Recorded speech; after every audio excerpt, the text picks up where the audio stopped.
Congratulations on being a member of the Granville County Public Schools STAR team. You may not realize it, but working on a help desk and providing IT support through an experience like the Student Technology Assistance and Response team is one of the most common first steps many people make in a career in IT. Working on the help desk can help you develop skills that you can use no matter where your interests lie. Whether those interests lead to being a network manager, a software programmer, a game designer, a cybersecurity specialist, or one of many other IT positions you can pursue. Many people in those positions started in IT support, and one of the most important skills they developed was good customer service. Customer service is different from technical support. Good customer service ensures that everyone who interacts with the IT department has a positive and pleasant experience. Anyone on the STAR team who interacts with any person for any reason, whether that's with customers or other members of the IT department, should have good customer service skills. Technical support is focused on solving a technical issue. Some common technical issues are lost passwords, slow internet connections or hardware, difficulties printing, or needing software installed or updated, among other things. Before you can provide effective technical support, you have to begin with good customer service. In fact, customer service is like a blanket that wraps around technical support. You need to provide good customer support at all times when you're working with the customer and other members of your team, and even when you follow up after a technical support issue has been resolved. Good customer service may not come to everyone easily. We all grew up with different backgrounds and experiences interacting with others. Luckily, anyone can develop good customer service habits over time with some practice. There are a few strategies you can consider using to improve your customer service skills, such as using a script when interacting with customers. You can create a script to organize your conversation. Include some common sentence starters to help you provide effective service and get to resolve the customer's request. Try to memorize your script as soon as possible so you won't sound too stilted when you're using it. If you have to read it, you don't know it well enough. Practice with a friend or a colleague. Work with others to role-play different customer service scenarios. Try working through scenarios of customers who are angry or frustrated before even speaking with you and may come across as mean or condescending. Or act as if they know it all but still are having an issue that has to be resolved. Or maybe customers who have little technical skill or background and don't realize their actions may actually be causing the problem. Finally, have a colleague observe your interactions with customers. Take turns observing each other and take notes on things you do well and things you might want to practice. If you do have a script, start by taking notes on the script to share with each other.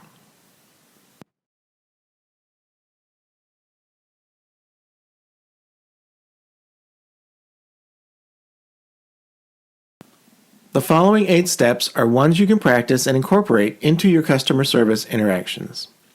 It can be easy to oversimplify customer service because you are dealing with human beings, and humans aren't always predictable or rational.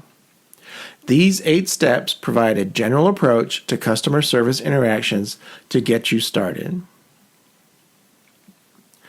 Take time to skim these 8 steps. Which seem pretty straightforward? Which do you need more information about? Next, you'll look at each one of these steps and how you can incorporate them into your customer service habits. Empathy refers to putting yourself into another person's position and trying to understand their feelings and motivations. Every customer's need for service will be influenced by how they are feeling and what happened before they've come to you for help. Try to remember what it feels like to not know something you now know, or when you couldn't do something you're now pretty skilled at. You may have dealt with and resolved an issue that a customer brings to you dozens of times, but it could be the very first time this customer has faced it. When you're working with someone older than you, like a teacher or other staff member, it can be intimidating to them to work with a young adult, especially when you're working on technology issues.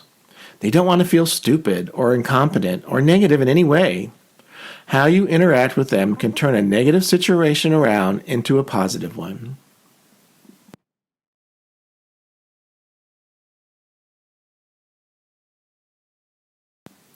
Interactions with a customer, whether in person, on the phone, or by email, are professional interactions, and they require professional communication skills. Even if you know the customer well, you should maintain a level of professionalism. The golden rule of customer service is treat people better than they expect to be treated. You should always begin by welcoming every customer, introducing yourself, and asking for their name and what they prefer to be called. Another tip is to always smile, even when you're on the phone. It's hard to be unfriendly when you're smiling. Remember, your job is to resolve the issue. If you're not sure what to do, you can always refer the customer to someone who can resolve their issue.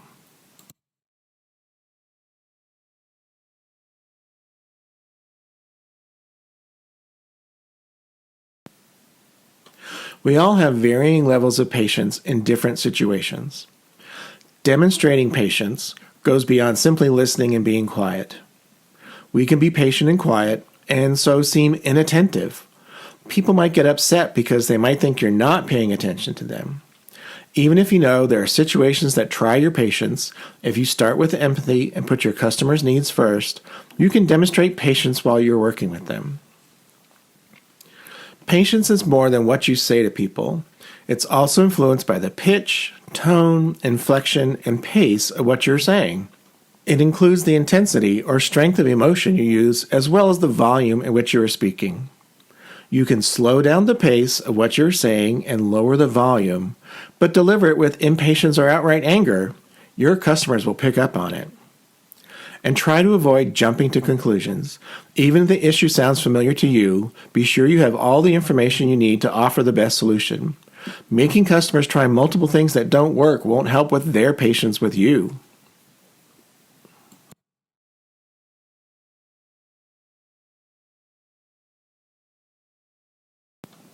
The customer is not always right. However, it's your responsibility to make the situation right.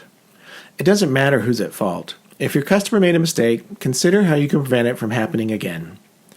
It's okay to apologize for the situation, but don't apologize for your actions or those of the customer.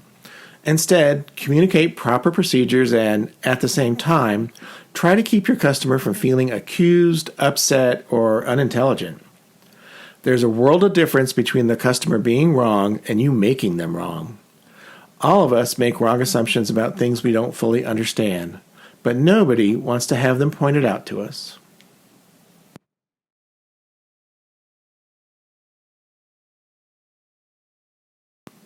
Before you or someone else can offer any technical support, you have to clearly understand the issue that a customer is sharing with you. This is part of the troubleshooting model process that most help desks use. Be sure to follow the guidelines your IT department has for troubleshooting and documenting your findings.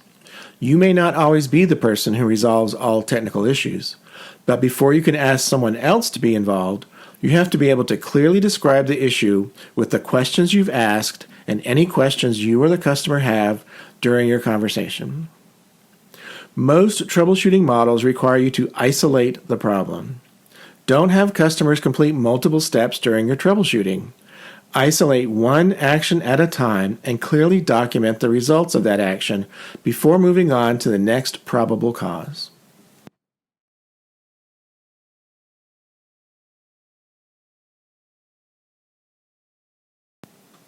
You're going to come across similar and even the same customer issues over time.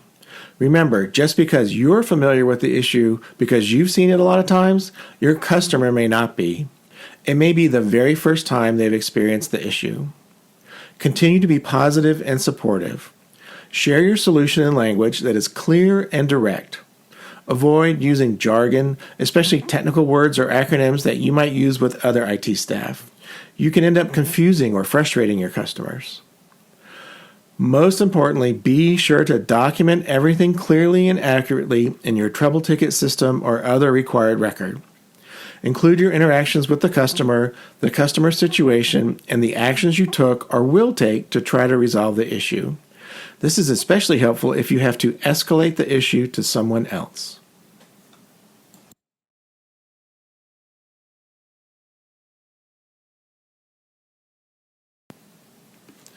It is not uncommon that you will receive a request that you cannot personally take care of. It may be a request that requires special skills or expertise you haven't developed yet. Or it could be something that can only be handled by a technician with different access permissions to sensitive data or resources.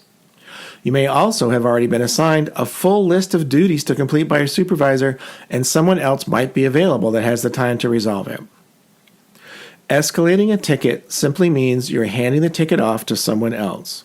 You shouldn't feel ashamed or negative about escalating a ticket to someone else who can resolve it. It's especially important to escalate a ticket if you aren't going to meet the time constraints of the ticket and someone else can. Be careful to avoid using negative language that may sound like you or others on the help desk may not know what they're doing. Assure your customer that escalation is going to resolve the issue.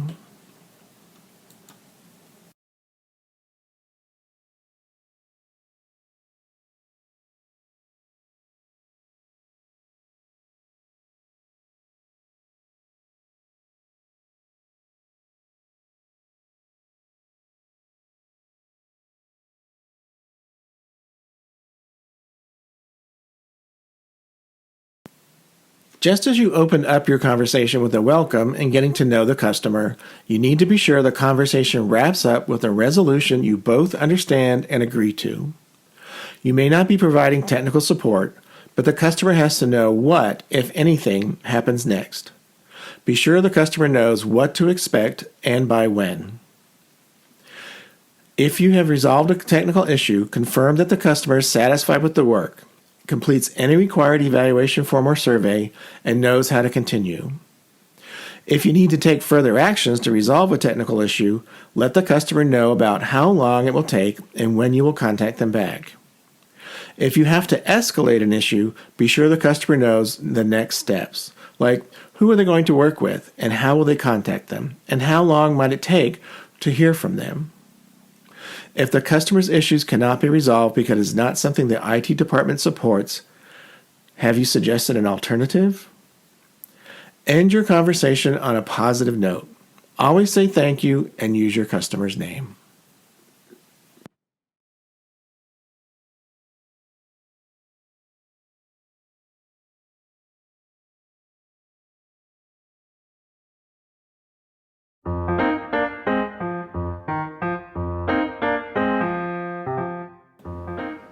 Take some time to check your customer service skills by reviewing the following customer service scenarios. Determine the best answers for each situation. In many of the scenarios, there may be more than one correct answer. If you're watching this as a video, just pause after the answer choices are displayed. Take some time to choose the best answer or answers. Then play the video again to compare your selections. If you're watching this as a presentation, just click on any button on your keyboard or mouse after reviewing the answer choices to see the correct answers.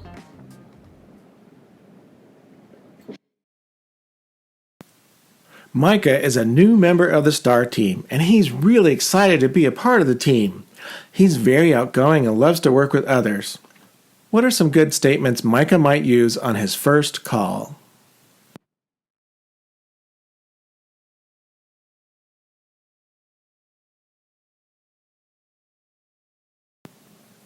Remember to be polite, but always use professional language.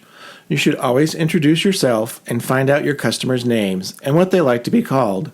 If you're on the phone, getting a good callback number is also a good practice in case you get cut off. After greeting his customer, what are some things Micah should avoid saying or doing?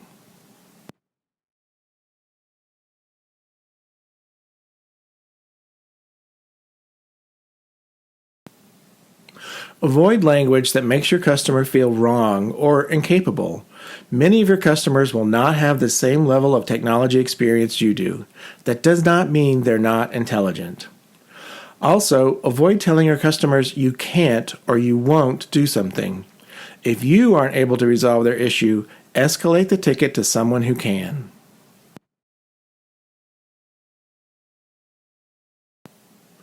Your customer Bill is very obviously upset when you pick up the phone to speak with him. He sounds angry, and he tells you he's been waiting on hold too long. Which of the following demonstrate you are showing empathy to Bill?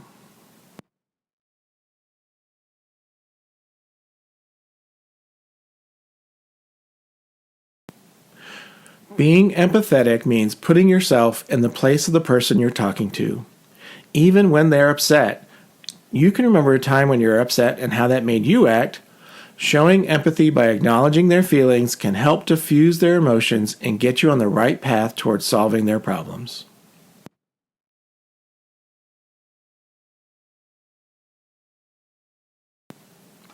What are some things you might say to try to diffuse Bill's frustration while you are working with him?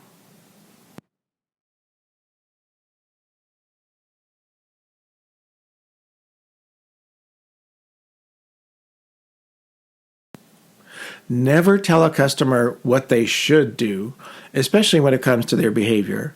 Someone who is frustrated also does not want to hear what you cannot do for them. Remain calm and polite. You can help reassure a customer by repeating or summarizing what they are saying to you. Not only will this make your notes better, it helps your customer understand you're listening. If people are too upset or impolite to work with, you may need to request some help from another team member or your supervisor. Try your best to calm down frustrated customers, but every now and then you may need some help.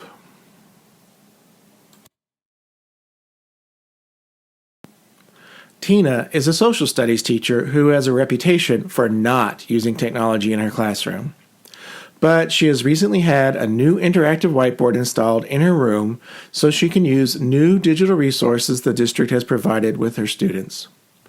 All of the other social studies teachers are going to use them. She comes to the STAR team for help, but she's still apprehensive. What can you do to help Tina become more comfortable with the new digital resources in her classroom?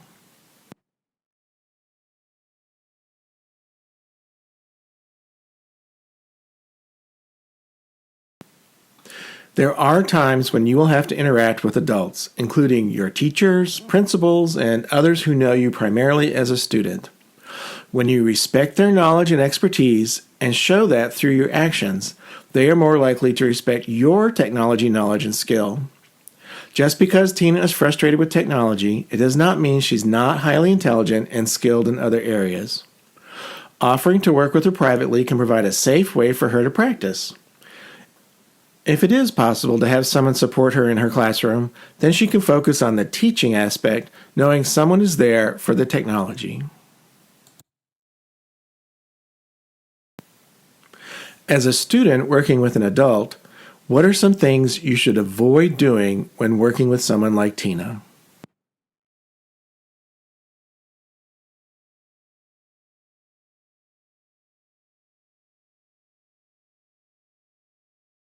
Never shame or blame a customer, especially one who might be older than you.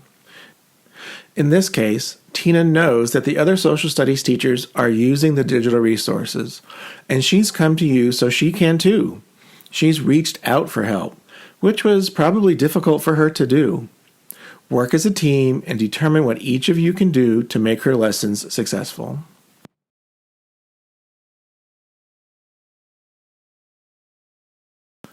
A high school teacher calls the STAR team to ask to have screen capture software installed on his laptop because he says it's better than the screen capture software Granville County already provides for its teachers. What is your best course of action?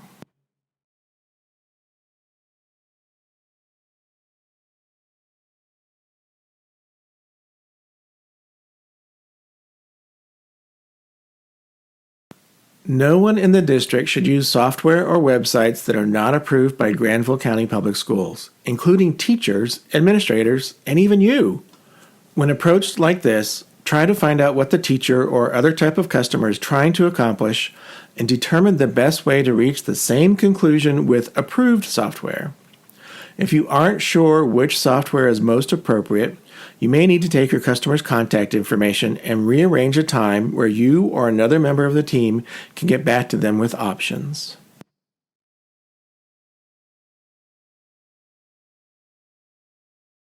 Sheila's a member of the STAR team working with a customer on a request about a specific software application.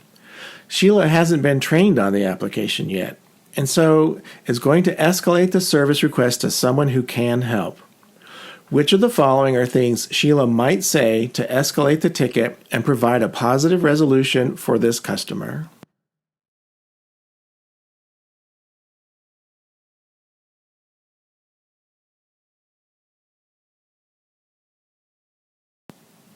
Remember, escalating a request happens all the time in customer service. You can't know everything, and neither do your teammates, but some of you are experts at some things. If you can't resolve an issue, it's best to connect your customer with an expert. Sometimes your teammates will do that for you. When escalating a ticket, be sure your customer knows the name of your colleague and how they can be reached in case you were accidentally disconnected. Before transferring your customer, review your notes to make sure you both understand the issue and why the customer is being escalated.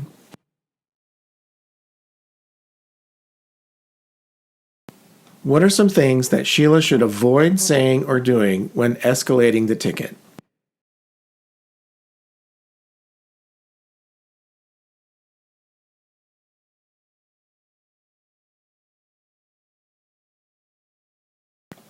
Remember, customers don't want to hear what you cannot do. They want their problem solved. Escalating a ticket to someone else who can help solve the problem.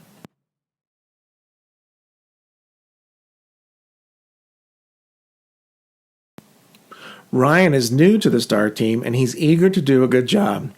What are some important things he should remember to do when closing phone calls or meetings with customers?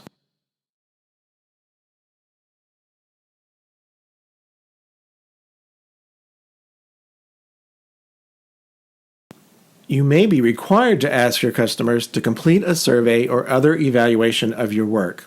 Even if not, it's best to make sure your customer is satisfied with the resolution before you end your meeting, even if it's so you can provide better customer service in the future. No matter what the resolution of your call or meeting is, always thank the customer.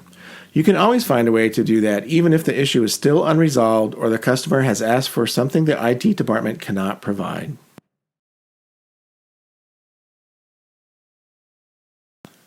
Ryan's supervisor has been working with him to build his confidence working with customers both on the phone and when they come into the help desk office. What are some strategies that Ryan's supervisor might try when working with him?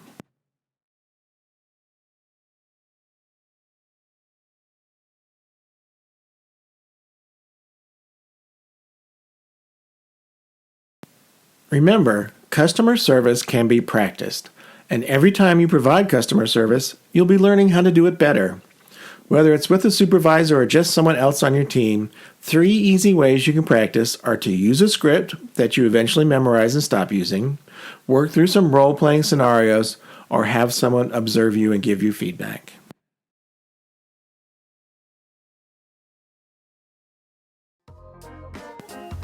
Congratulations again on being a member of the Granville County Public Schools STAR team. Whether this is the beginning of a career in IT for you or a stepping stone to a different position, you are in the position to provide valuable support to the IT department. Just like you, everyone in the IT department has to provide good customer service. Remember, customer service is something that can be practiced, and you will get better at it over time. Hopefully, you found some helpful tips that will make you feel more comfortable in your new role.